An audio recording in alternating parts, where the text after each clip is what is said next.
मुसलमान और हिंदू हैं दो, एक मगर उनका प्याला, एक मगर उनकी मदिरालय, एक मगर उनकी हाला।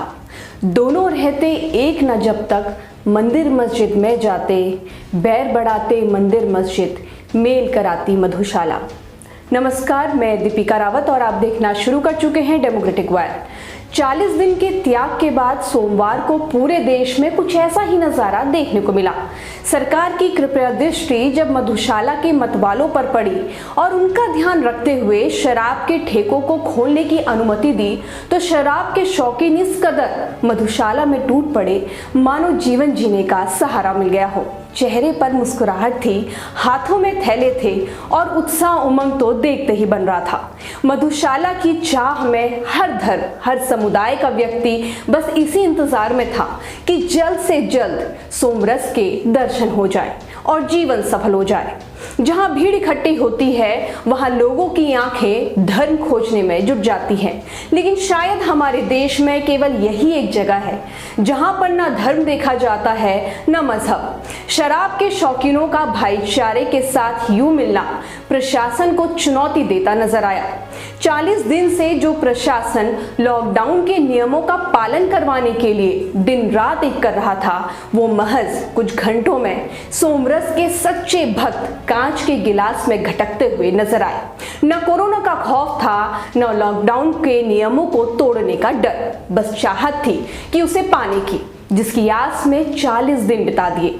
लेकिन इस सब में भारत का भाईचारा देखने को जरूर मिला, लेकिन ये भाईचारा, ये सहन शक्ति उस वक्त विलुप्त हो जाती है जब सरकारी कामकाज में इस भीड़ को कुछ समय इंतजार करना पड़ता है। जैसे नोटबंदी के समय बैंक की लाइन में लगने के दौरान इस भीड़ का सब्र स्वाहा हो गया। ऐसे ही कई उदाहरण हैं जो हमें अक्सर सरकारी दफ्तरों में देखने को मिलते हैं। सोमरस प्रेमियों का जत्था जो सोमवार को देखने को मिला, उससे उन लोगों के मुंह पर भी ताले लग गए जो ना समझ हैं और कहते हैं कि भारत में गरीबी है, ना खाने को रोटी है, ना पहनने को कपड़ा है, न सर पर छत है। ऐसे तमाम बुद्धिजीवियों को इस बात पर फिर से विचार करना चाहिए।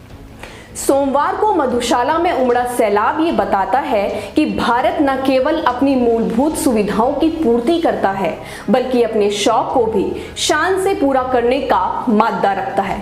फिर भारत की वो कौन सी तस्वीर है जो सोमवार से पहले हमें देखने को मिली थी, जो रोटी के लिए हाथ फैलाते नजर आ रहे थे, अपने घर वापस जाने के लिए मदद मांगते नजर आ रहे थे। ये वही भारत था जिसे सोमरस के दीवाने कुछ समय पहले अपने टीवी पर देखकर प्रशासन, सरकार और जिम्मेदार अधिकारियों की कमियों का विश्लेषण कर रहे थे।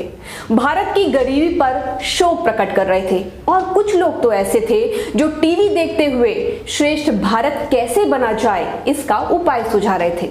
लेकिन जो देश प्रेम सोमवार को मधुशाला के बाहर देखने को मिला, वो देश प्रेम, वो जज्बा, वो इंसानियत अगर 40 दिन तक लगातार नजर आती तो शायद टीवी चैनलों पर, अखबारों में हमें गरीब भारत की, हमें भूखे भारत की तस्वीर देखने को नहीं मिलती। सोमरस को पाने के लिए जिन मतवालों ने अपनी जेबें ढीली की, अगर वो जेबें 40 दिन उन गरीबों के लिए खुल जाती तो शायद हमारे देश में भूख से मौतें ना होती। जितने हाथ सोमरस को पाने के लिए उठे, अगर उतने ही हाथ किसी की मदद के लिए उठते तो भारत को किसी सरकारी सहायता की मोहताज नहीं होना पड़ता, ना ही ये लोग टीवी चैनलों और अखबार की सुर्खियां होते। किसी माँ को अपने बच्चे की भूख मिटाने के लिए परियों की कहानी न सुनानी पड़ती, न सूखी रोटी को शक्कर पानी के घोल के साथ घटकना पड़ता। फिर जब आपने अपना कर्तव्य ठीक तरीके से निभाया ही नहीं, तो फिर सरकार को दोष किस बात का? किसका दोष निकालना है, किसी पर उंगली उठाना है, ये दुनिया का सबसे आसान काम है। लेकिन ये काम शोभा तब देता है जब आपने अपना काम बखूबी किया हो। सरकार भी अपनी जिम्मेदारी से पलट नहीं सकती, लेकिन सरकार के रचयिता आप खुद हैं।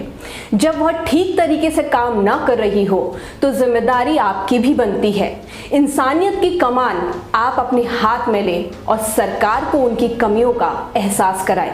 लेकिन देश के नागरिक होने के नाते आपने अपनी जिम्मेदारी कितनी समझी और कितनी निभाई, ये हमसे बेहतर आप खुद जानते हैं। इन 40 दिनों में बस आपका योगदान इतना रहा कि आपने सोमवार को अपना शौक पूरा किया और राज्य के राजस्व में इजाफा करने का काम किया, लेकिन इंसानियत अभी भी आपसे कोसों दूर है। विचार जरूर कीजिए। फिलहाल मेरे साथ डेमोक्रेटिक वायर में इतना ही। ऐसी ही खबरों को जानने के लिए हमारे साथ जुड़े रहिए, और अगर YouTube में आप हमारा वीडियो देख रहे हैं तो हमारे चैनल को सब्सक्राइब कीजिए, और अगर Facebook में देख रहे हैं हमारे पेज को लाइक कीजिए। नमस्कार।